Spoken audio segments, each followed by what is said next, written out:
Global সমুদ্র ফ্লোটিলার মানবিক সাহায্যবাহী নৌযানগুলোর বহর আটকে দিয়েছে ইসরায়েল।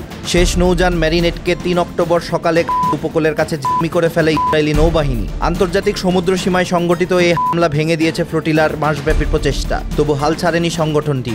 যার উদ্দেশ্যে নতুন করে আরও ১১টি নৌকার ছোট বহর পাঠানোর ঘোষণা দিয়েছে ফ্রিডম ফ্লোটিলা কোয়ালিশন। আন্তর্জাতিক গণমাধ্যমের খবরে জানা যায়, স্থানীয় সময় ৩ অক্টোবর সকাল 10:29 গাজা থেকে মাত্র ৮০ কিলোমিটার দূরে পৌঁছালে ইসরায়েলি যুদ্ধজাহাজ থেকে ছুটে আসা একটি নৌবাহিনীর বোট ম্যারিনেটে উঠে পড়ে। ভিডিও ফুটেজেও ধরা পড়েছে এই হামলার মুহূর্ত। পোল্যান্ডের পতাকাবাহী এই নৌযানে তখন ৬ জন অধিকার কর্মী ছিলেন।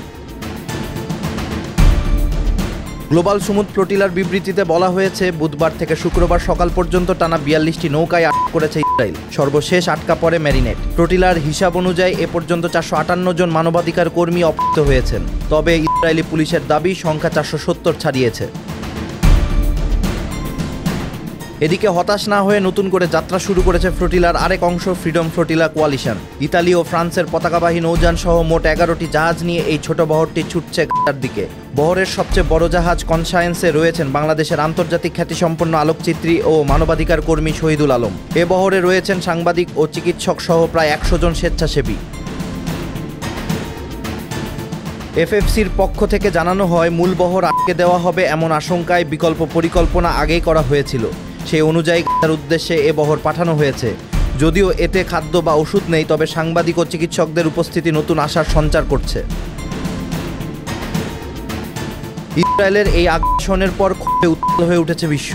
বার্সেলোনায় প্রায় ১৫,০০০ মানুষ মিছিল করে স্লোগান দেন, গাজা তুমি একা নও, ইসরায়েল বয়কট করো। যুদ্ধ জনতা স্টারবাকস, বার্গার কিং ও ক্যারেফোরের শাখায় ভাঙচুর চালায়।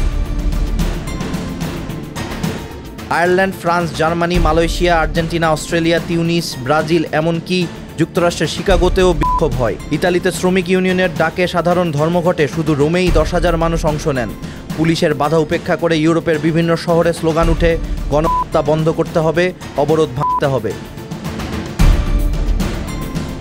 গ্লোবাল সমুদ্র ফ্লোটিলা থেকে ইতালির ৪ জন অধিকার কর্মীকে ফেরত পাঠিয়েছে ইসরায়েল। ইসরায়েলের পররাষ্ট্র মন্ত্রণালয় জানায়, অন্যদেরও ফেরত পাঠানোর প্রক্রিয়া চলছে। গ্লোবাল সমুদ্র ফ্লোটিলার এক বিবৃতিতে এদিন জানানো হয়, ইসরায়েলের অভিযানে অগণিত মানবাধিকার কর্মী অনির্দিষ্টকালের জন্য অনশন শুরু করেছেন।